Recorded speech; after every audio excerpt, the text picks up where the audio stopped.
Why is this happening to me? What do you think happens when we die? Qu'est-ce qu'il y a de plus pénible que d'être avec soi-même? Réveille-toi, réveille-toi. Hey, yeah. It's time to wake up. Réveille-toi, hey. Réveille-toi.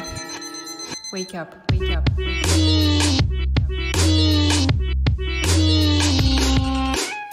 Bienvenue dans Wake Up Conversations. Je suis Anaïs Raoux, cofondatrice et CEO de Wake Up. Dans ce podcast, j'esquisse les contours d'un monde du travail humaniste auquel j'aspire. Je tends donc mon micro à des entrepreneurs, des sociologues, des scientifiques et des philosophes qui croient que l'homme est bon.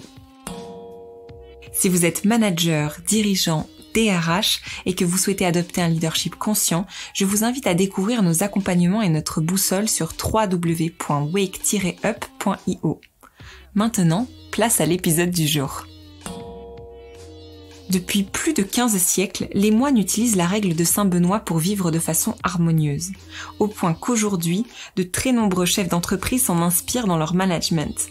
Pour en apprendre plus, j'ai discuté avec le frère David Marc d'Amonville, moine à l'abbaye d'Ancalcat. Ensemble, on a parlé de cette règle et de tout ce qui en découle. La posture d'un leader, la gestion des conflits, l'importance de reconnaître les talents des autres et le sens que l'on peut trouver au travail. Allez, installez-vous confortablement, je vous emmène dans cette conversation avec frère David.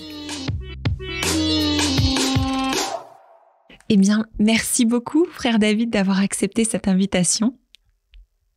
Merci à vous de l'avoir lancé. C'est un honneur pour moi. Partagez, vraiment partagez. J'aime bien démarrer chacune de ces conversations avec une question simple. Qui êtes-vous, frère David ?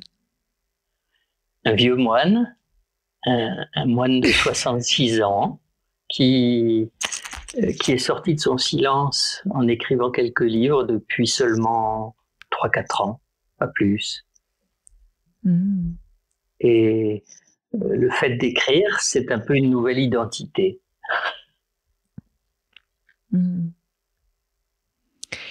Et pourquoi être sorti de ce silence ? C'est un peu non pas le hasard, je dirais la providence, mais c'est l'invitation qui m'a été lancée par un éditeur suisse, Jean-Samuel Grand. Voilà, une petite revue d'écuménisme et de rencontres spirituelles à laquelle je collaborais depuis quelques années par des petits mots, des petits mots courts.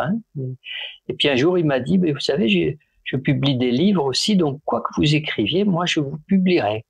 Alors ça m'a scotché. Wow. Je me suis dit, mais alors il faut faire quelque chose. et ça a été l'invitation à le faire de façon tout à fait gratuite. Et je me suis dit, il faut pas le faire en mettant bout à bout je ne sais quelle conférence ou texte ennuyeux. Il va falloir se livrer au risque de l'écriture. Et j'ai relevé ce pari en écrivant un petit livre d'une centaine de pages qui s'appelait Âme sœur. Et puis voilà, à la suite, on m'a invité à continuer. Et c'est quelque chose qu'on ne maîtrise pas, en fait, ce démon de l'écriture. Je ne sais pas si c'est un démon ou un ange. Et ce qui vous a amené, du coup, à écrire ce livre dont on va parler aujourd'hui, qui s'intitule « Si tu veux la vie », et donc qui parle de cette sagesse monastique et qui est donc presque un commentaire, mais on va en parler, parce que c'est pas un commentaire de la règle de Saint Benoît, mais de manière très poétique, très légère, très contemporaine, et qui est vraiment fabuleux, que je ne peux que recommander. On va rentrer dans les détails, mais si vous le voulez bien, on peut parler un petit peu avant de votre parcours. Oui. Puisque vous êtes entré à l'abbaye d'Ancalcat dans le Tarn à l'âge de 32 ans. Et puis avant de faire ce choix de vie, vous avez été professeur de lettres, cuisinier, artiste peintre. Oui. Que s'est-il passé à l'âge de 32 ans ? À l'âge de 32 ans, je dirais que j'ai essayé de reprendre au sérieux des idées qui m'avaient traversé la tête plusieurs fois depuis l'âge de 20 ans. Et ces idées-là, c'était Dieu, la question de Dieu. Est-ce qu'il est là ? Et s'il est là, est-ce que ça aurait du sens de faire comme s'il n'était pas là? Et de la même façon, j'étais venu 10 ans avant dans un monastère en me disant peut-être je vais m'installer là pour toujours. Puis j'étais reparti en courant au bout de 8 jours parce que c'est une altérité très forte, le monastère. On arrive dans un lieu qui est presque une contre-culture par rapport à tout ce que je vivais, de liberté, de peinture, de joie de la promenade dans la vie. Et donc, suffisamment pour me laisser interroger, mais pas assez pour me dire je pose mes valises. Ça, c'était 10 ans avant. Et 10 ans après, à 32 ans, c'était un homme différent. Je pense qu'il avait déjà cliqué sur pas mal de cases. Et à chaque fois, ça s'était, on pourrait dire, simplement un petit peu étiolé. C'est-à-dire que c'était pas le paradis espéré. Ni la vie comme prof, ni la vie comme cuisinier, ni celle de peintre. Et donc, peut-être qu'il y avait un aspect mariage de raison dans mon entrée au monastère. Quelque chose comme, bon, j'ai cherché, j'ai pas trouvé, ben on va voir. S'il veut de moi, il saura me le dire. Et trouver quoi? Le bonheur, rien de moins. C'est-à-dire la paix du cœur et le sentiment d'unité intérieure, de ne pas être partagé, déchiré entre des désirs trop contraires les uns aux autres. Il me semble que c'est ça que je vivais très fort, des désirs qui ne pouvaient pas s'accorder les uns avec les autres. Et le monastère a été une leçon d'unification, peut-être. Waouh! Oh. Beaucoup recherchent ça, cette paix intérieure, cette sérénité, cette unicité. C'est fort de l'avoir trouvé. Et même de l'avoir cherché. Peut-être pas. Est-ce que j'ai simplement senti que cette fois-ci, ça ne se dérobait pas? Vous voyez ce que peut être le sentiment d'être simplement dans un lieu où ça ne s'efface pas aussitôt, on ne tourne pas la page, on reste en présence.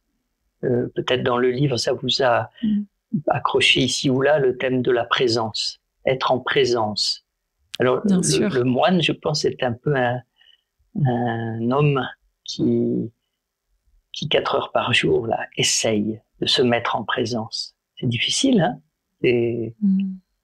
Ça peut être en présence d'un livre, lire un livre en présence, et puis accueillir un frère ou une personne qui est de passage, mais être en présence de cette personne pleinement, sans se dire attention, j'ai quelque chose sur le feu, ou bien j'ai un autre projet dans ma tête, vivement qu'elle s'en aille. On est l'exercice de la présence, oui, c'est le nom de la revue du monastère, Présence dans Kalka. Et ça m'a frappé aussi. Je me suis dit, tiens, présence, ça vaut la peine. Et il y a 10 ans, vous racontez, enfin 10 ans avant vos 32 ans, vous avez quitté, vous l'avez évoqué brièvement, hein, vous avez quitté ce monastère, pris les jambes à votre cou, comme vous disiez à l'instant. Qu'est-ce qui vous a fait craquer? D'une part, il y avait une manifestation physique, c'est-à-dire une sorte d'étouffement que je ne maîtrisais absolument plus et qui était souffle court. Donc, il faut de l'air.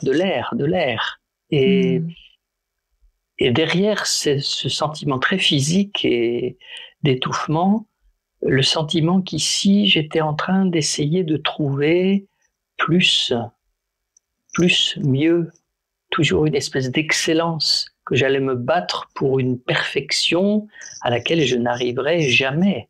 Et donc ça, je me suis dit, mais c'est affreux. Ça m'a fait peur. Le sentiment que je partais sur une course, de perfection qui n'existe pas, qui est l'humain, c'est d'abord une réceptivité, c'est d'abord l'essence. Moi, je suis plutôt un sensuel et un sensible. Donc, vivre les sens, ça me semble le contraire du monde de la perfection. Parce qu'on ne peut pas dire que le rouge est plus parfait que le bleu ou que le jaune. Ça ne veut rien dire. Des couleurs, c'est des couleurs. Alors, à un moment ici, j'ai cru que la vie était en noir et blanc, qu'il allait falloir trouver le blanc pur. Et j'ai étouffé. J'avais une espèce de phobie dans la tête qui me disait si seulement tu pouvais simplement faire ta peinture avec ton vélo à Toulouse et puis des copains, ça suffirait. Et j'ai voulu retrouver ce suffisant de la vie qui consistait à, je sais pas, mener sa barque. Dans la peinture, il y a une recherche qui n'a pas de fin, hein, et qui est proche de celle que j'expérimente au monastère. J'allais vous dire, la recherche à la fois de la paix, du bonheur, de Dieu, elle est aussi presque infinie, cette quête-là. Donc, oui.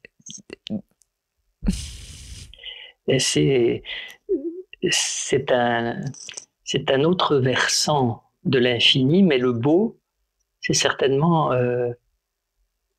quand même l'analogie la plus forte pour parler de Dieu. Déjà dans la nature, quand on ouvre les yeux, on est submergé par la beauté d'un arbre, la beauté d'un paysage, une courbe d'horizon, la mer. Tout ça, c'est les meilleures analogies possibles. Si Dieu a créé ça, alors mais ce Dieu, il doit être merveilleux, merveilleux. Et donc, il vaut la peine d'essayer de le chercher, de le connaître. Moi, je suis allé vers le monastère comme un artiste plus que comme un chrétien qui confesserait une foi très bâtie, très sculptée, très orthodoxe. Je me souviens avoir dit à mon père maître, le maître des novices, celui qui accueille les jeunes, je lui ai dit au début, moi je sais pas si c'est Dieu le Père, Dieu le Fils, je dis le Seigneur. Ça veut dire Dieu, mais je savais pas, le Père, le Fils, c'était compliqué pour moi. C'est dire que je connaissais finalement un espèce de b.a.-ba assez pauvre. Après, j'ai creusé parce que j'ai lu, je suis entré dans la lecture de l'Évangile. La parole de Dieu a été pour moi tout à fait essentielle. Vraiment un lieu de révélation. Si on peut revenir sur ce que vous disiez à l'instant qui est « je suis entré dans le monastère avec cette attitude de peintre plus que de chrétien, très structuré, etc. » C'est-à-dire, dites-nous parce que ça m'interpelle. Eh bien, quand je faisais rien que de la peinture, ce qui a duré 4 ou 5 ans, j'ai eu les années économiquement les plus dures de ma vie parce que je gagnais mal ma vie, donc je donnais des petites leçons de français, je corrigeais des copies de bac pour essayer de m'en sortir. Et j'avais dit au père abbé de l'époque, ici, je lui avais dit, tu sais, je vois que la vie est dure, alors quand j'aurai 55 ans, je crois bien que j'entrerai au monastère. Alors là, il m'avait regardé bien en face et il m'avait dit, mais tu sais, quand tu auras 55 ans, je ne sais pas du tout si le Seigneur aura envie de toi. Ah c'est-à-dire bon? Oui, c'est-à-dire qu'il m'avait en quelque sorte simplement révélé qu'il y avait quelqu'un en face. Pas une situation abstraite ou une institution, mais quelqu'un qu'il fallait prendre en compte. Que finalement, ça n'aurait pas de sens si ça ne devenait pas une histoire d'amour avec ce quelqu'un. Ça, c'est devenu important à ce moment-là. Je me suis dit, ah oui, c'est vrai, je suis pas tout seul dans mon choix. Il y a, à partir du moment où on ose se poser la question, mais est-ce que moi je suis aimé ou est-ce que je suis aimable? Ça change beaucoup de choses dans la vie. Parce que si quelqu'un m'aime, j'ai quand même envie de savoir qui c'est. Enfin, c'est une bonne nouvelle finalement déjà. De savoir que peut-être quelqu'un a pu, comme ça, jeter les yeux. Et alors, par rapport à la peinture, vous diriez qu'il y a cette analogie de... Alors, l'analogie, c'est qu'il y avait une recherche. Il y avait une recherche dans la peinture, une recherche d'infini, une recherche de beauté. et que la vie monastique, c'est vraiment une recherche. C'est une recherche peut-être plus large, pas au sens de plus, mais elle prend des formes très très variées. On peut de fait être moine et ne pas retoucher à mes pinceaux. D'ailleurs, c'est ce qui m'est arrivé pendant les 7 ans à peu près, où bon, ça faisait partie du contrat que si je venais ici, ma peinture, elle restait dans mes greniers, et puis je faisais comme tous les novices, c'est-à-dire on va au jardin, on va à la cuisine, on va à la cuisine. C'est pas moi qui fais le programme, je me contente de suivre. Et au bout de 7 ans, quand le père abbé m'a dit tiens, écoute, tu peux, si tu veux, reprendre une petite cellule où tu ferais ta peinture, un atelier. D'accord. Alors je me suis dit, extraordinaire. Je suis allé vite chercher chez des amis à Toulouse, chez qui j'avais laissé mes cartons de peinture, mes toiles et tout ça. On a fait un aller-retour en fourgon, et puis j'ai ramené tout ça, je me suis installé, et j'ai commencé à repeindre. Mais alors, ça s'est un peu écroulé. Enfin, en 6 mois, ça s'est écroulé. Pourquoi ? Parce que le rapport au temps n'est pas le même. Quand on est moine, au bout de 2 heures, il y a toujours une cloche qui sonne et qui vous dit « Tiens, c'est le moment d'aller à Vêpres, c'est le moment d'aller à Complis, enfin, au Vigile. » Et donc, mon tempo de peintre, c'était « Je commence et il n'y a plus de fin. Ça va durer toute la nuit. » Je mets la musique bien fort, et puis la musique planante, répétitive, et puis peinture, et c'est sans limite. Alors ça, au monastère, c'était absolument impossible. Les plus longues plages, c'était l'après-midi du dimanche. Très frustrant. Alors justement, c'était une de mes questions, le temps, parce que le monastère fascine un petit peu dans le sens où c'est un des derniers espaces qui est préservé du rythme de la vie. Et je me demandais justement quel est le goût du temps à l'intérieur de ce monastère-là. Comment sont rythmées vos journées? Comment est-ce que ça s'organise? Alors, des journées très rythmées, de fait très rythmées, parce que la cloche sonne finalement dès le matin et jusqu'au soir, un peu tout le temps. C'est ce rythme qui devient... On s'aperçoit à ce moment-là que... moi, je me suis aperçu que j'étais un homme rythmé, c'est-à-dire que j'avais un cœur, j'avais une respiration, j'avais un cerveau qui était plein de syncopes et de rythmes, un estomac, tout un système digestif qui avait son propre rythme, et que le monastère était vraiment dans une obéissance à ces rythmes-là, c'est-à-dire des rythmes cosmiques, le rythme du soleil qui se lève, du jour qui se couche. On va pas prier n'importe quand, on va prier surtout lever du soleil, coucher du soleil, c'est-à-dire des moments où de fait le monde est bouleversé, et donc on est là à se dire mais alors c'est le début de la fin, ou est-ce que c'est le premier jour, est-ce que c'est le dernier jour? L'émerveillement devant le lever de soleil ou le coucher de soleil, c'est encore vrai pour moi aujourd'hui. C'est-à-dire que tout à l'heure, le soleil se couchera et je me dirai, mais il n'y a pas de moment plus juste pour aller à l'église et chanter quelque chose, et chanter ensemble. Et c'est une joie pour moi. Mais je l'ai redécouvert au monastère, parce qu'au début, on me disait l'eau de Vêpres. Je ne savais pas que ça avait à voir avec le lever du soleil, le coucher du soleil. C'est un rythme anthropologique, c'est pas des décisions abstraites, ça vient de la nuit des temps. Les plus païens de nos ancêtres ont célébré les dieux à ces moments-là. Je suis ému, moi, quand je vais à Gavrinis ou à Stonehenge et que je vois des alignements sur le solstice d'été. Alors là, je me dis, ils ont repéré ça et ils savent bien que c'est très, très important. Pour ça, on reste encore des gamins. On n'a pas saisi combien on était pris dans ce grand rythme-là. On est né de ce rythme-là, de l'alternance du jour et de la nuit. Je crois que la vie, c'est d'abord ce rythme de la mer, aussi le battement de l'océan, la marée qui monte, la marée qui se retire. Alors il y a des petits crabes qui restent sur le bord et puis qui commencent à s'accoutumer, à passer de l'un à l'autre. Forcément, ce sont les premiers animaux rythmiques parce qu'ils alternent.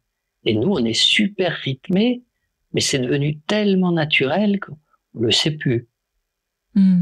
Et ce rythme incessant, pour moi, il est proche de ce que j'appellerais, je ne sais pas si c'est le bon mot, mais l'éternité, au sens où tout peut s'arrêter maintenant, ça n'a aucune importance. L'important, c'est d'être là, maintenant, bien présent, simplement présent, à dire « Ah, qu'est-ce que tu me réserves maintenant? C'est quoi mon aujourd'hui ?» Le moine, des pères de l'Église ont dit ça, ou des théologiens ont dit que c'est un animal eschatologique. C'est des gros mots, mais eschatologique au sens animal de la fin des temps. Voilà, c'est celui qui est toujours prêt à se dire, bon, si c'est le dernier jour, vivons-le bien jusqu'au soir.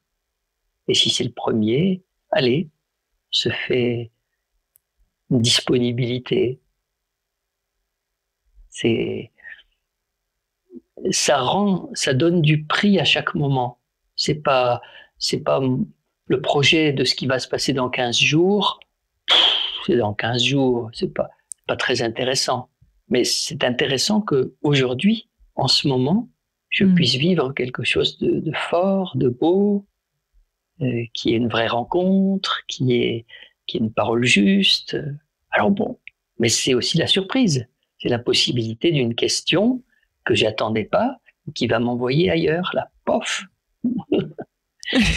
C'est ça la joie de ce... J'ai pas de programme, finalement. Ouais, j'aime beaucoup ce que vous dites.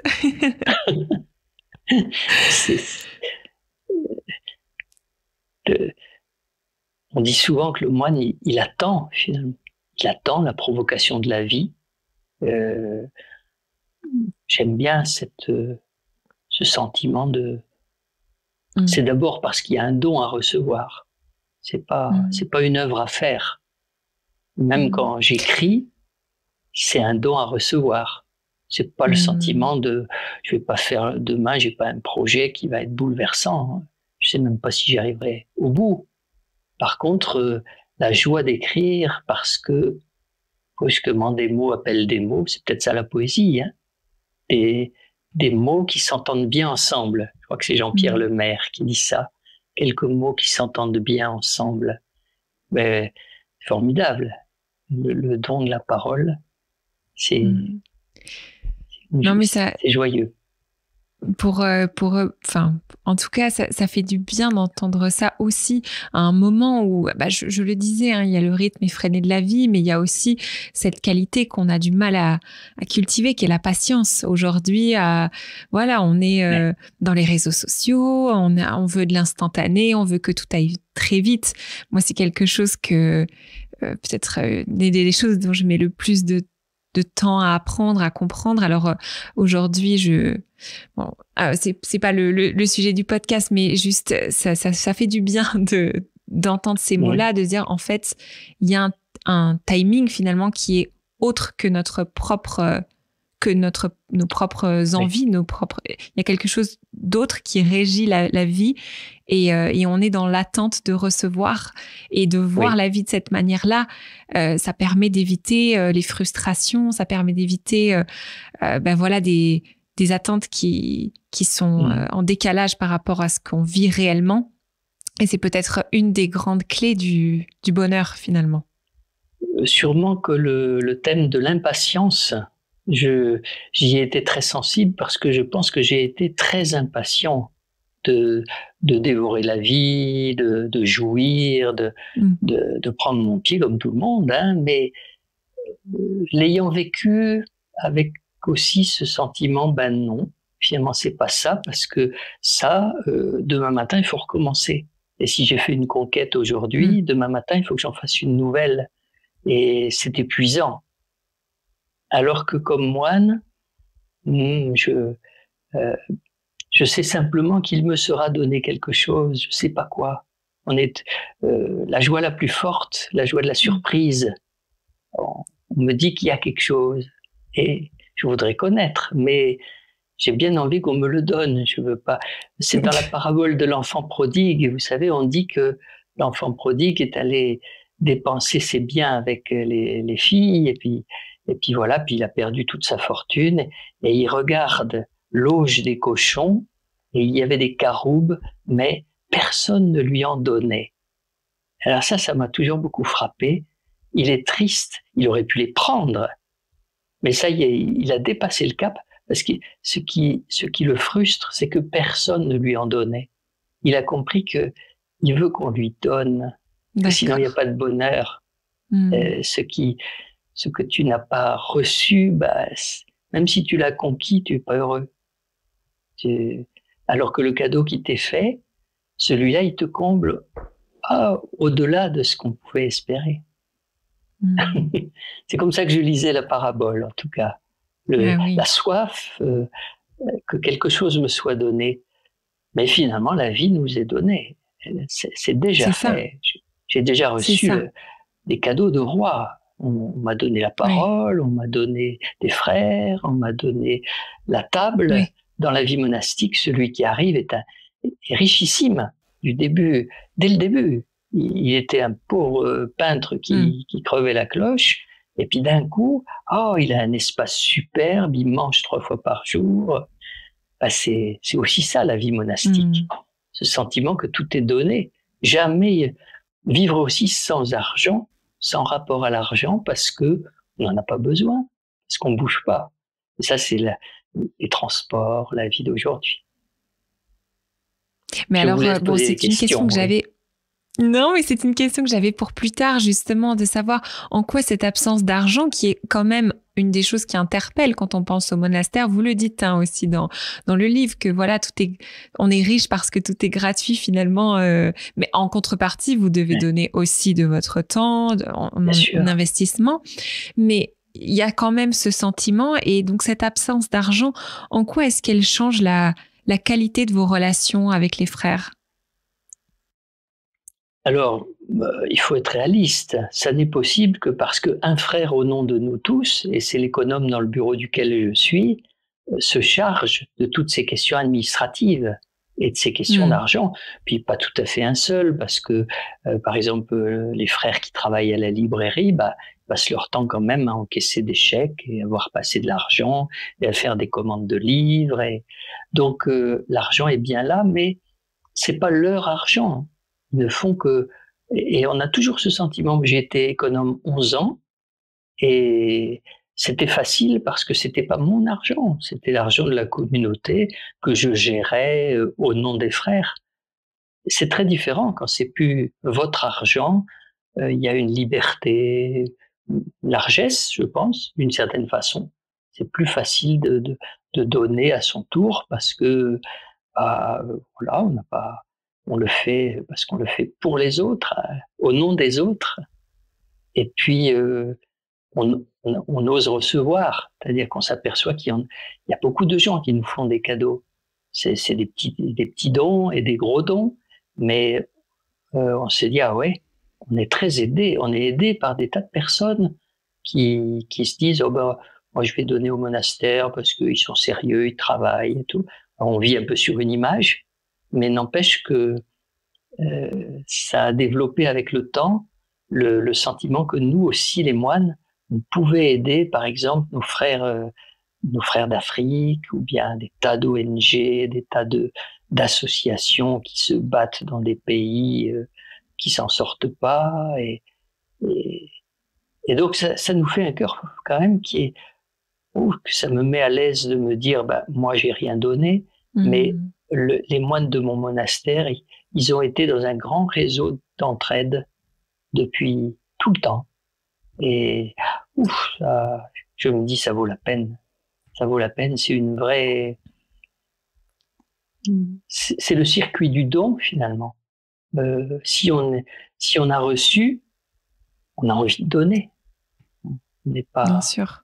On ne peut pas s'accaparer les affaires. Complètement. Alors, j'aimerais qu'on parle ensemble justement de la manière dont est régie la vie du monastère. Et un des grands principes, c'est cette règle de Saint Benoît. Est-ce que vous pourriez peut-être nous en décrire les grandes lignes pour les auditeurs qui ne connaîtraient pas cette règle? Oui, donc la règle de Saint Benoît, c'est vraiment un texte vénérable, un texte du VIe siècle. J'aime bien la situer dans le temps parce que le VIe siècle, je suis pas très historien, mais c'est ce qu'on appelle la nuit barbare. Et la nuit barbare, c'est le moment où les Lombards, les Gauls, les Ostrogoths, les Visigoths déferlent sur l'Europe de l'Ouest, et notamment en Italie, et donc au pays de Saint-Benoît, et l'Empire romain s'écroule complètement. Donc on est dans le creux de la vague où la civilisation qui dominait toute la Méditerranée disparaît, et il faut composer avec ces étrangers qui sont mal dégrossis, qui ont un langage incompréhensible, etc. Et Saint Benoît, on nous raconte ça, Saint Benoît, il accueille aussi bien le Goth que le fils de patricien romain. C'est-à-dire, il accueille l'héritier et le barbare. Et il dit, ils vont vivre ensemble. Et je trouve que c'est une image admirable. C'est pas seulement une image, c'est, je pense, la réalité de ce qui se vivait dans cette époque-là. À savoir que si on arrive à vivre en paix l'héritier et le barbare, celui qui avait tout et qui a tout perdu, celui qui n'avait rien mais qui a tout agrippé, tout conquis, on vivra toujours en paix. Si on peut accommoder dans un même monastère des tempéraments aussi différents. Et donc la règle, c'est une somme de sagesse. Saint Benoît n'invente pas sa règle, hein. Il l'améliore, il la réécrit, mais il la reçoit des pères de l'Église qui l'ont précédé, Saint Jean Cassien, Basile, Saint Augustin, voilà, qui ont eux aussi donné des points de réflexion morale, ce qu'on appelle des règles de vie. Et donc Saint Benoît transmet, mais c'est un corpus assez important. Je pense que ça fait un livre d'une bonne centaine de pages minimum. Et il dit dans cette règle, on la lira au monastère tous les jours. Tous les jours, et c'est institué qu'on va la lire. Donc, il faut à peu près 4 à 6 mois pour lire la règle. On lit un petit paragraphe tous les matins, après l'aude. C'est ce qu'on appelle le chapitre. C'est ça qui s'appelle le chapitre de la règle qui est lu le matin au sortir des laudes. Et le père abbé, après avoir lu ce chapitre, dit un petit mot, en disant aujourd'hui, oui, chapitre 3, tous sont convoqués au conseil, par exemple, jusqu'au plus jeune. Qu'est-ce que ça veut dire? Pourquoi est-ce qu'il faut interroger le plus jeune qui n'y connaît rien? Et voilà. Et c'est une dynamique de vie parce que c'est une dynamique d'interprétation. Ça veut dire que ce texte qui est si vieux, il est resté actuel parce que de génération en génération, des pères abbés se sont dit, mais aujourd'hui, est-ce que ça veut dire encore quelque chose? Et alors oui, ça veut dire encore quelque chose, parce que c'est fondé sur l'évangile, parce que c'est la charité en acte. Mais c'est sûr qu'il y a des pages qui parlent, et d'autres beaucoup moins.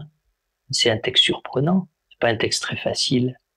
Et c'est un peu ça le défi de mon livre, Si tu veux la vie, c'était de dire, et si je voulais dire ce qu'est la règle pour moi à mon neveu et à ma nièce qui ont 30 ans, comment je leur dirais? Alors je me suis dit, on va leur écrire des lettres.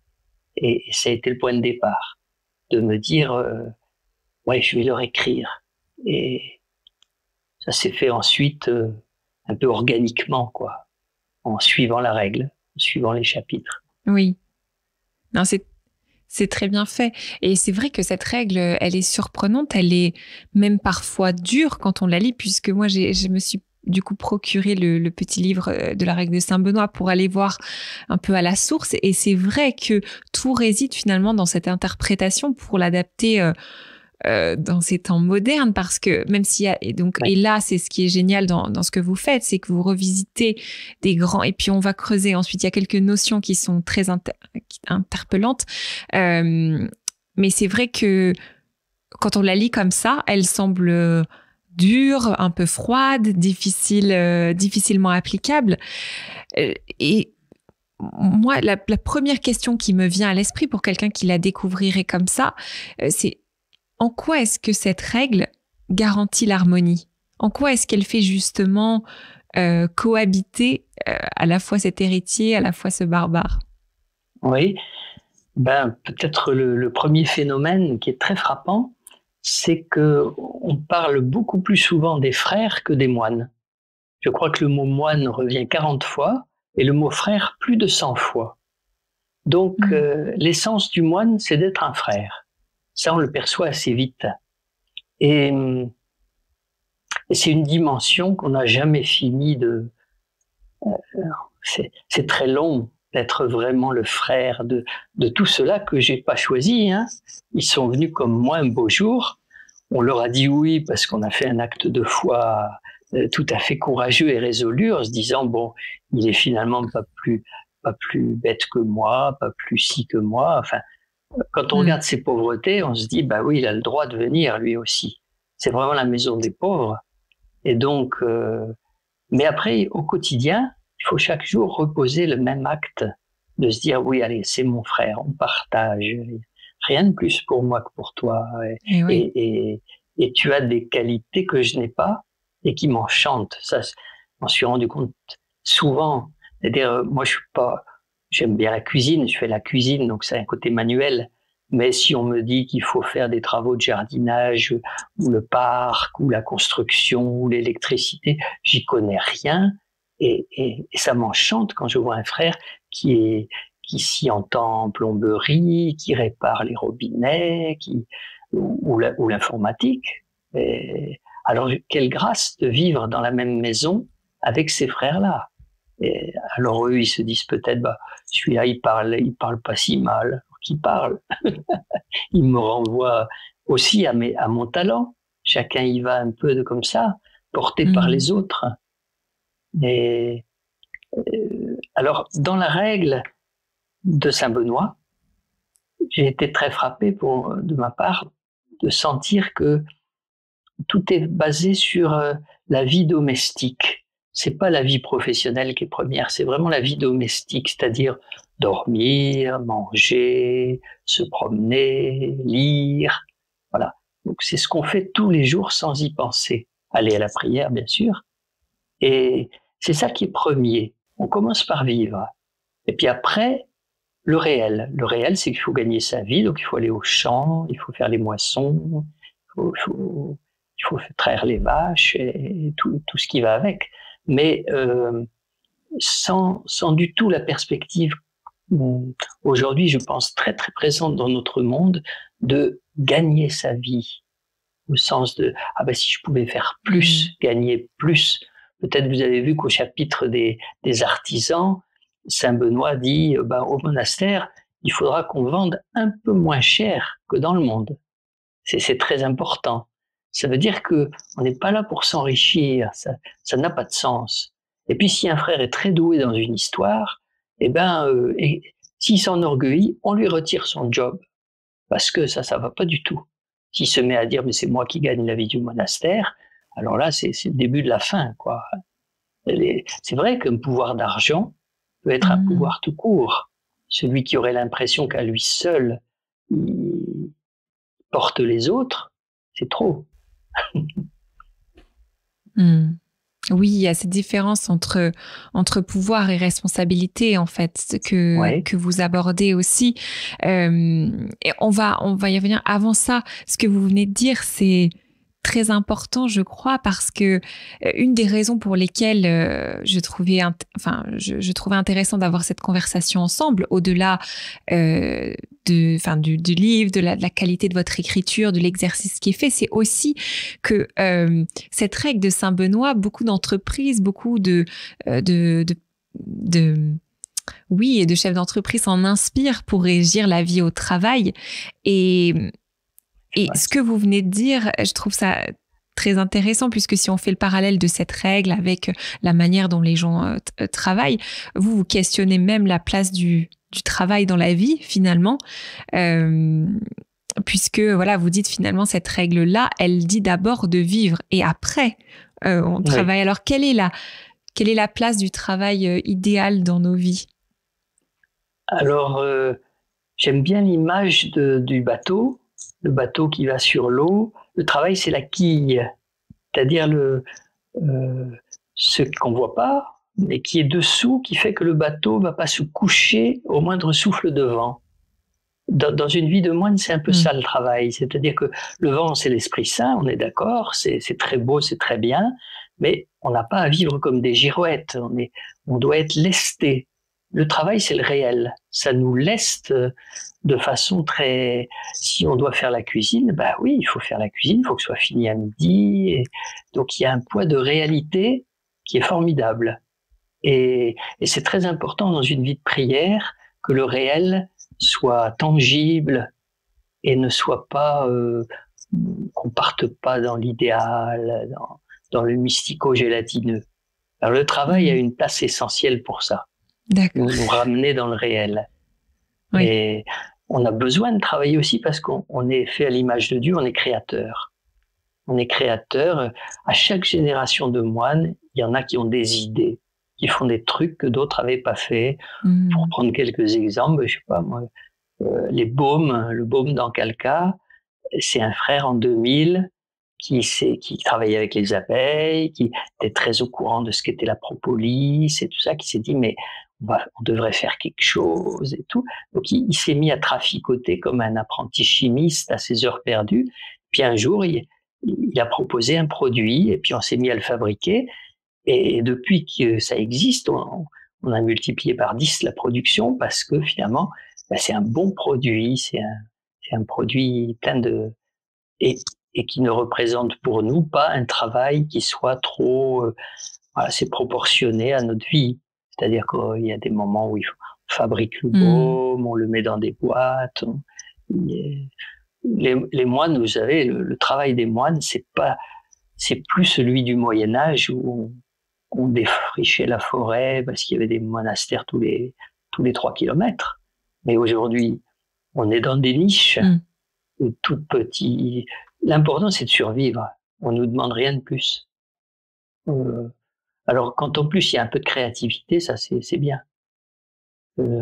L'atelier des sitars, il y a un frère il y a 40 ans de ça qui s'est mis à mettre des modulateurs sur des sitars d'importation qui venaient de Tchécoslovaquie, et puis petit à petit on a fabriqué les sitars, alors 120 cordes sur une caisse en bois qu'on a fabriquée, puis qu'on a délégué, on a fait fabriquer à des gens qui sont encore plus spécialistes du bois, du travail du bois. Mais on fait 50 sitars par an et puis ça nous suffit parce que il n'est pas question de vouloir devenir une industrie. Ça n'a pas d'intérêt. Oui, vous produisez ce qui est juste. Oui. On essaye d'équilibrer. Oui, oui. Et dans un monde justement où moi ça me questionne beaucoup en fait cette règle de Saint Benoît, puisque dans un monde où même si je continue le parallèle avec donc le monde du travail, où on est dans cette tendance finalement dans l'entreprise libérée, une absence presque de management, chacun fait ce qu'il veut. Enfin voilà, il y a cette injonction quand même de liberté plus. Est-ce qu'il est possible d'avoir de l'harmonie dans un monde sans règles? De l'harmonie dans un monde sans règles, oui, sûrement que la règle nous apporte une grande paix parce qu'elle définit un cadre. Et ça me fait penser, votre question me fait penser beaucoup au chapitre du rang. Le chapitre 63, on dit du rang que tiendront les frères, dans quel ordre ils vont se présenter à la prière ou bien au réfectoire. Tout ça. Alors, cette question du rang est formidable parce que dans une société harmonieuse, c'est très important. Il faut savoir qui passe devant et qui passe derrière. Et alors, on voit bien que dans une société démocratique, eh bien, le rang, si on l'a pas pris, s'il n'est pas défini, on va très très vite redécouvrir les lois de la jungle Et alors, c'est peut-être le diplôme qui fera le rang, ou bien le poids de l'argent, ou bien le vêtement, ou la beauté physique. Mais finalement, le rang est partout. Et donc, le monastère, Saint-Benoît a établi un rang où il a, en quelque sorte, établi le moindre rang possible. C'est-à-dire le rang qui casse tous les autres rangs. Et ce rang qui casse tous les autres rangs, c'est le temps. C'est-à-dire que les moines sont dans l'ordre du jour où ils sont arrivés au monastère, le jour de leur conversion, de leur entrée. C'est ça qui définit le rang. Et même si tu as 10 ans de plus que tel autre, mais que celui-là est arrivé 8 jours avant toi, c'est lui qui est devant toi. Et même si tu es 10 fois plus riche que ce pauvre qui est arrivé 3 heures avant toi, il est devant toi. Parce que le temps est le symbole de ce sur quoi on met pas la main. Personne n'a choisi l'heure où il a décidé d'entrer. Finalement, c'était une sorte de rencontre. C'était un petit miracle de se dire, allez, j'y vais. Et ben, c'est ça qui va définir le rang dans la communauté. Et alors, c'est une autre vertu qui casse formidablement les hiérarchies. C'est que, évidemment, les premiers par le rang sont par force ceux qui sont rentrés il y a très, très, très, très longtemps. Donc, ils ont des cannes et des dentiers et des fauteuils roulants. Et ça donne pas tellement envie d'être en tête du rang. Non, la tête du rang, qui est le lieu de l'honneur, mais c'est aussi le lieu du handicap, de la pauvreté, de la fin de vie. Et donc, voilà. Alors, je trouve qu'il a été d'une habileté formidable, parce que à son époque, il fallait justement faire la part entre le barbare et sa force physique, et puis l'héritier, mais qui était peut-être un gosse de riche, et puis le protecteur du monastère, celui qui avait fait des études à Rome, et puis celui qui parlait même pas le français ou le latin. Alors, finalement, le rang au monastère, c'est une espèce de contre-rang. Vous voyez, c'est une structure qui vous dit, bon, bah oui, il en faut un pour qu'on soit à peu près en paix, mais qu'est-ce que ça veut dire? Oui. Ça veut rien dire, vous voyez bien. Donc, n'idolâtrez pas la hiérarchie. J'adore. Et qu'est-ce que vous diriez justement, les auditeurs seront particulièrement intéressés par ça, ça peut s'appliquer dans plein de domaines, mais spécifiquement, qu'est-ce que vous diriez à une personne, à un leader d'équipe peut-être, qui cherche à créer de l'harmonie?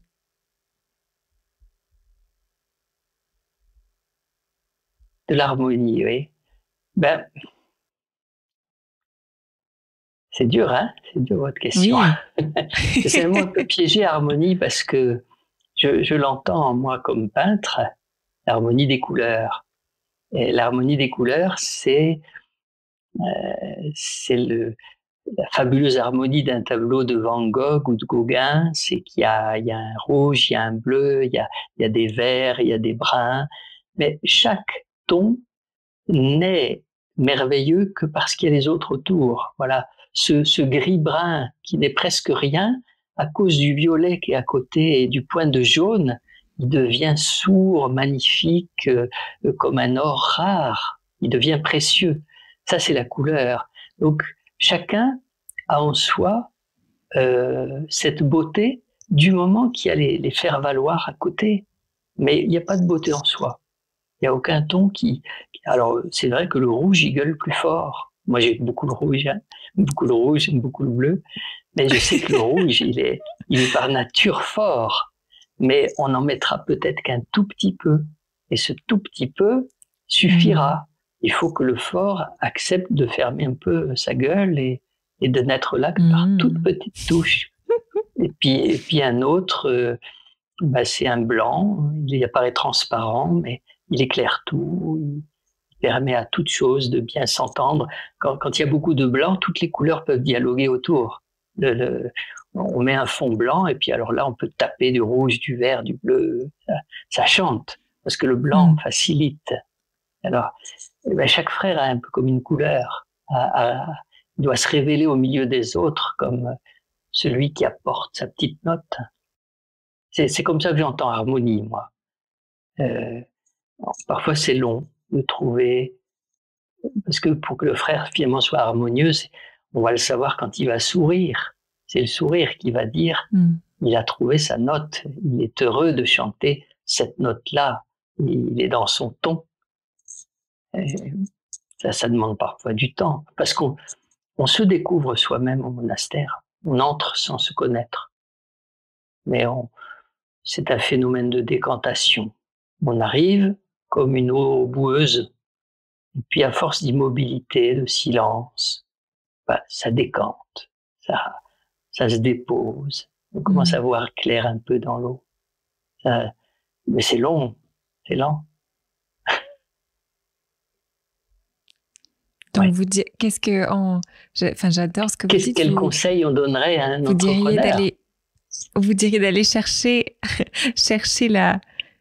déceler la couleur dans chacune des personnes et de prendre le temps de... Certainement se défaire du schéma hiérarchique pour passer à un schéma artistique, de beauté, c'est-à-dire de ce schéma des couleurs ou des sons pour celui qui est musicien, qui sent bien qu'une symphonie, c'est le timbre du violon, mais c'est aussi quelques notes de flûte. Et voilà, il faut trouver à quel instrument chacun renvoie, plutôt que de tout. Le danger que je vois moi aujourd'hui, c'est le chiffre qui prend toute la place, c'est-à-dire c'est numéro 1, numéro 2, numéro 3.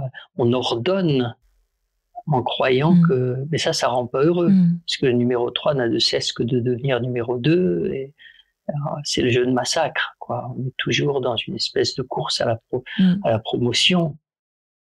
Ça va pas faire du bien à l'entreprise. Je crois que je prends une analogie dans le livre qui me vaut pas mal de retours, parce que je la prenais avant d'écrire le livre. C'est l'analogie de la main.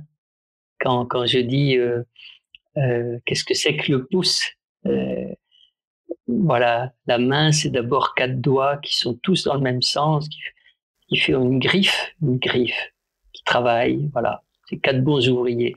Mais pour les rendre, ça c'est une griffe animale, et pour en faire une main intelligente, il faut qu'il y en ait un en face, c'est le pouce, qui peut toucher chacun.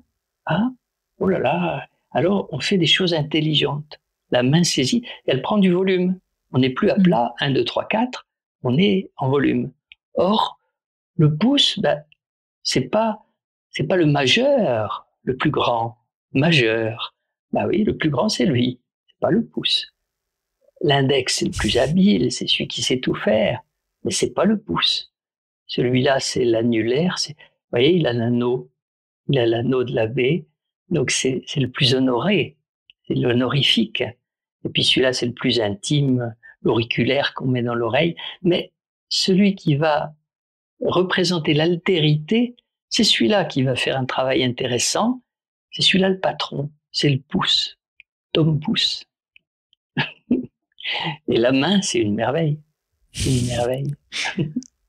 Alors une entreprise qui se vit seulement cette analogie pyramidale, c'est peut-être réducteur. Ouais.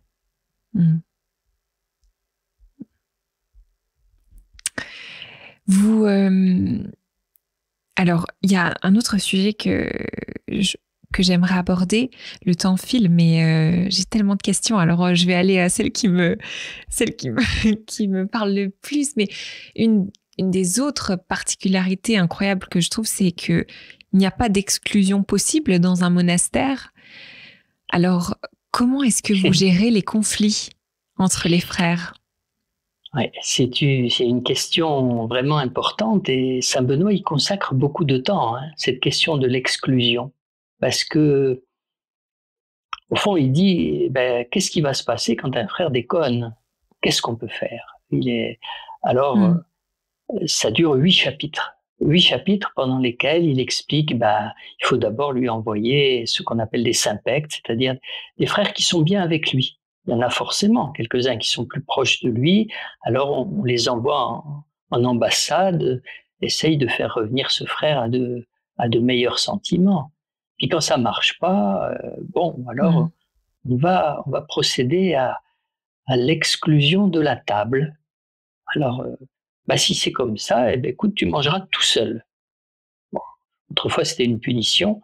Aujourd'hui, ça n'en est plus une. Si on dit à un moine, tu mangeras après tout le monde, ça ne représente pas une punition.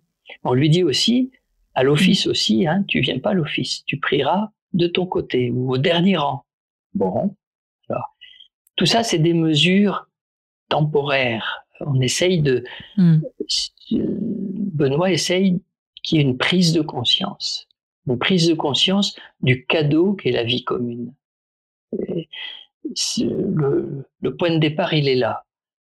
La vie fraternelle, la vie ensemble, c'est une force extraordinaire.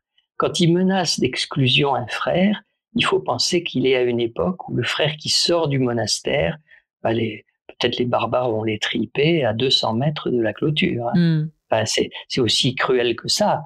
C'est des choses qui nous paraissent à nous complètement insensées, mais qu'on retrouve parfois en pays d'Afrique ou dans d'autres civilisations, où finalement le monastère représente un lieu de sécurité, tout simplement. Alors, de fil en aiguille, Saint Benoît dit, si à la fin on n'y arrive plus, alors qu'il s'en aille. S'il veut s'en aller, qu'il s'en aille. C'est-à-dire que le désir, quand un frère tourne, quand ça tourne pas rond, quand on se fait du petit cinéma et tout ça, c'est vrai que la pensée de partir peut représenter une libération. C'est dit finalement, mais je serais mieux ailleurs. Ici, ils sont tous cons. Enfin, voilà, on peut tout entendre au monastère. Donc, qu'il s'en aille. Seulement, aussitôt, il dit, ah oui, mais il pourra revenir. S'il s'en va, il faudra quand même l'accueillir à nouveau. Il pourra revenir jusqu'à 3 fois, pas au-delà. Alors, c'est rare, un frère qui s'en va 3 fois. C'est très rare. Déjà 2 fois. Moi, je suis parti 1 fois. On m'a accueilli au retour. Bon, quand je suis revenu, j'étais pas si fier que ça, quoi. On se dit, j'ai joué les gros bras, j'avais une autre vie à mener. Puis vous voyez, je reviens. Bon, c'est une merveille parce qu'on se dit, l'essentiel n'est pas là. L'essentiel, c'est demain. Qu'est-ce que je vais faire de ma vie maintenant avec eux? Voilà. On est reparti dans un nouveau défi. Et Saint Benoît termine par les enfants. C'est-à-dire quand il a bien fait son traité des punitions, des mises en garde, des avertissements, il termine en disant « Oh, et puis vous avez les gamins, il suffit de leur donner une bonne fessée, et puis ça va mieux, des coups de bâton. » Parce qu'ils ne comprennent pas. Et c'est ça le fin mot. C'est-à-dire, quand un frère veut s'en aller, souvent c'est simplement qu'il ne comprend pas, qu'il n'a pas compris, qu'il est dans un processus de maturation, il est en train de grandir, il a besoin de prendre du recul et puis peut-être il reviendra. Alors, c'est une vision peut-être idéalisée parce que le réel, c'est qu'il y a réellement des frères qui partent. Ça arrive à chaque génération, librement, bien sûr, et des frères qu'on aide à se réinsérer le mieux possible parce que on connaît un tel qui peut-être va trouver un travail ou je sais pas, enfin, on peut tout imaginer. Mais la perspective du retour est première, en disant, bien sûr, on va l'accompagner, peut-être d'ailleurs il va partir et puis il va choisir de faire une petite démarche d'aide psychologique, voir pourquoi il a passé 10 ans dans ce monastère et puis il s'en va, qu'est-ce qui n'a pas marché. Mais c'est son bonheur qu'on cherche, avant de chercher quoi que ce soit d'autre. Il a été un cadeau pour la communauté pendant 10 ans, ou 15 ans, ou 20 ans. Et ça, on ne peut jamais l'oublier. Ce qu'il a donné, il l'a donné. Alors, on le souhaite heureux dans sa nouvelle vie aussi. Mais même avant toute cette notion de départ qui est très intéressante aussi, même les petits conflits du quotidien qui sont le ras-le-bol, je ne sais pas, il y a quand même tous ces sentiments qui peuvent nous traverser. Un moine est aussi et surtout un humain. Oui. Donc la jalousie, la frustration, le ressentiment, enfin toutes ces émotions-là, comment est-ce que vous les gérez? Parce qu'effectivement, vous le disiez tout à l'heure, dans le texte qui est écrit comme voilà, tu mangeras tout seul. Bon, ça n'a peut-être pas aujourd'hui l'effet escompté. Voilà. Donc, qu'est-ce que vous concrètement, vous aujourd'hui, qu'est-ce que vous mettez en place? Beaucoup de choses finalement tournent autour de la parole. C'est-à-dire le frère qui manifeste une violence ou deux frères qui s'engueulent, c'est certainement une parole qui est restée en travers. Hein. Il y a un événement de parole qu'il faut retrouver. Alors, c'est un peu un rôle de l'abbé de favoriser que cette parole puisse émerger, se dire avec témoin, sans témoin, pour pas que la violence pour pas en arriver au stade de la violence, il faut qu'il y ait des lieux de parole, d'explication, suffisamment naturels que quand 3 ou 4 frères travaillent ensemble dans ce qu'on appelle un emploi, par exemple les sitars, qui sont 3 frères, voilà, est-ce qu'ils ont des moments pour échanger, pour laisser remonter un énervement, une surcharge. Et puis après, on peut aussi toujours venir voir le père abbé. Théoriquement, c'est surtout une oreille. Le père abbé, c'est Timothy Radcliffe, c'est un dominicain, mais il parle très bien des bénédictins. Alors il dit à quoi ça sert un père abbé? Ça sert absolument à rien. Il doit signifier aux autres que justement lui n'a rien à faire. Et donc on peut venir le voir, il peut causer, il peut plaisanter. Il faut qu'il y ait un lieu de liberté, et au sens d'une liberté relationnelle. Alors, c'est pas du tout la vision que j'ai connue c'est pas la vision d'avant le concile, hein, où le père abbé était un peu intouchable, le roi sur la terre, on se mettait à genoux pour baiser l'anneau avant de parler. Enfin, mais tout ça, c'est complètement révolu. Ça n'existe plus. Et je pense qu'aujourd'hui, l'abbé, c'est d'abord un super frère, au sens frère, quelqu'un qu'on n'a pas peur d'aller rencontrer, de dire, tu sais, celui-là, je n'en peux plus, je le supporte plus. Et à l'abbé de dire, oui, mais tu vois quand même tout ce qu'il fait, tu vois que lui aussi a ses combats, donc d'arriver c'est ça le travail on met un peu de vernis sur la couleur pour lui faire voir que c'est aussi une couleur dont on a besoin dans la communauté. Et ça aide. J'enjolive peut-être un peu le tableau. Hein. La vie monastique n'est pas rose. C'est pas toute rose. Non, mais c'est exactement je l'avais relevé en fait, parce que vous le dites aussi dans le livre que c'est par la parole que l'on voit si les gens vont bien ou pas. Vous l'avez dit d'ailleurs un petit peu tout à l'heure avec le sourire, et dans le livre vous parlez de la parole, et cette parole qui libère, qu'on entend aussi beaucoup dans les textes d'église. Et je me suis demandé justement si vous aviez des rituels de conversation entre vous, voilà, des moments qui étaient dédiés. Alors, est-ce que ça se fait, voilà, ma question peut-être de manière intuitive, ou alors est-ce que c'est vraiment partie intégrante de cette vie-là? Je pense que le plus caractéristique de notre vie au niveau de la parole, alors il faut que c'est pas un jeu de mots, mais c'est le silence. C'est-à-dire que on a un silence qui est tonique. Silence tonique, ça veut dire quoi? Ça veut dire supposons, on s'est engueulé dans l'atelier, mais tous les deux, à 18h, on va se retrouver côte à côte à chanter l'office. Et bien là, il y a une vertu du chant de l'office qui fait qu'on chante le même psaume, qui peut dire éventuellement « casse les dents à mon ennemi, je ne le supporte plus ». Enfin voilà. Il peut y avoir l'expression d'une violence dans le psaume où chacun à ce moment-là pense à son voisin. Dire oui, casse-lui les dents, il m'en a fait voir de toutes les couleurs. Mais c'est un silence constructeur. On reste capable de chanter ensemble. Le simple fait d'avoir chanté ensemble, même si c'est rituel, c'est un acte qui permet que la vie continue. On n'a pas tout cassé, on n'a pas tout brisé. On sait que la vie est plus forte. Et c'est ça que j'appelle un silence tonique, constructif. On va manger côte à côte. Bon, peut-être on va se faire la gueule, mais il y aura peut-être un petit sourire qui va fuser à un moment donné, ou bien alors le service. le fait que l'un sert l'autre, parce que c'est son tour, c'est sa semaine. Alors, c'est moi qui t'apporte ta soupe. Eh bien, tu peux me regarder quand même avec un sourire. Voilà. Donc, on désamorce le circuit d'une parole de violence par une autre parole qui souvent est un silence, qui est la vie ensemble, le chant ensemble, la prière ensemble.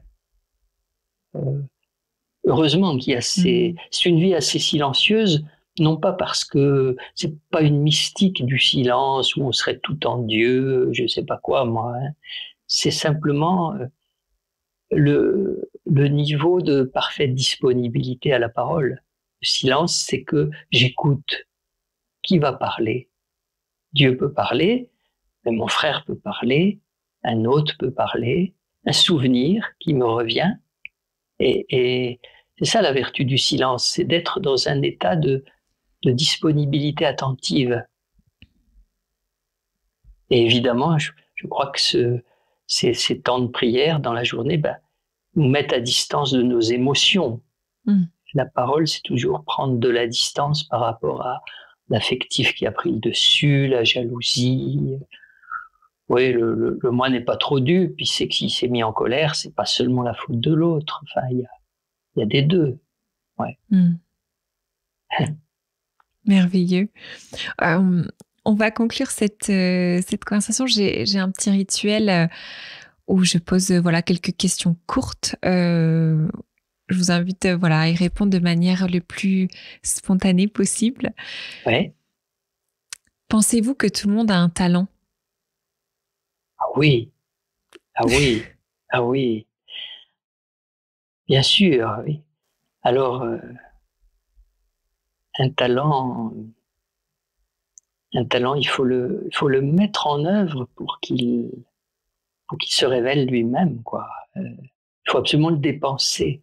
Donc, il faut tout sauf le cacher, le mettre sous cloche, mais le risquer. Le risquer à la banque, ou le risquer dans le jeu, ou le risquer. Donc, c'est bien, je trouve, qu'on est dans une civilisation qui pousse chacun de nos contemporains à chercher ce talent. On est quand même dans un monde où l'éducatif nous tire vers toutes sortes de talents.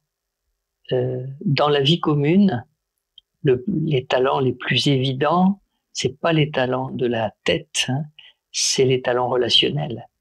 C'est-à-dire le cœur. Vraiment, il y a des frères, on les voit, et rien que de les voir, ouf, on fond, enfin, on est en de bonnes dispositions parce que eux d'emblée accueillent.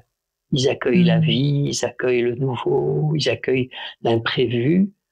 Ah, ça, c'est grand talent. Et c'est, je pense, pour beaucoup de frères, je pense à des frères qui ont pas du tout, finalement, peut-être dans les emplois, ils font rien d'extraordinaire, mais dans la vie commune, s'ils étaient pas là, tout serait grippé. Comme cette couleur du blanc dont vous parliez tout à l'heure. Voilà, ce blanc qui favorise les éclats des autres, et qui fait chanter des gris, qui fait chanter des couleurs un peu ternes, et avec le blanc, pouf, ça a du peps. Oui. Merci de le dire, parce que je pense que beaucoup vont se sentir compris à l'écoute de ces mots. Que croyez-vous avec certitude? Que nous sommes attendus. Que ce qui est à l'origine de notre vie est aussi au terme. C'est le même rapport. Ce que nous appelons Dieu, avec beaucoup de peine, même quand on est chrétien, engagé, moine, confessant, et qu'on récite le credo tous les 8 jours, tous les dimanches,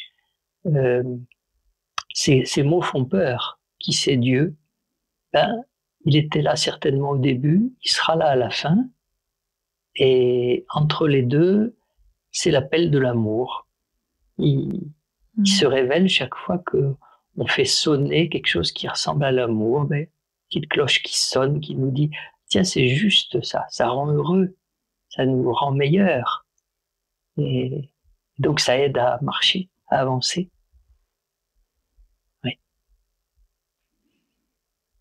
Quelle est la leçon que vous avez mis le plus de temps à apprendre?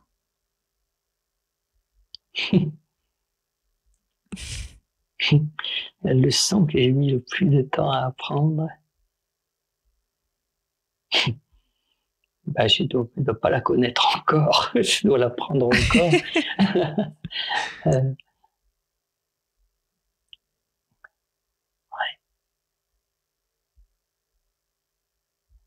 Je sais pas. Je pense qu'il y en a encore beaucoup à apprendre. Beaucoup. Ouais. On prend cette réponse. Complétez cette phrase. Le monde a besoin d'amour. Merci infiniment, frère David. Merci à vous, Anaïs. Merci. Merci infiniment à frère David pour cette conversation et à vous de nous avoir écoutés jusqu'ici. Si l'épisode vous a plu et que vous voulez nous soutenir, alors partagez-le sur LinkedIn. C'est ce qui nous aide le plus à faire connaître le podcast et à diffuser le message que oui, un monde du travail plus humaniste est possible. Merci à vous et je vous donne rendez-vous vendredi prochain avec un nouvel invité.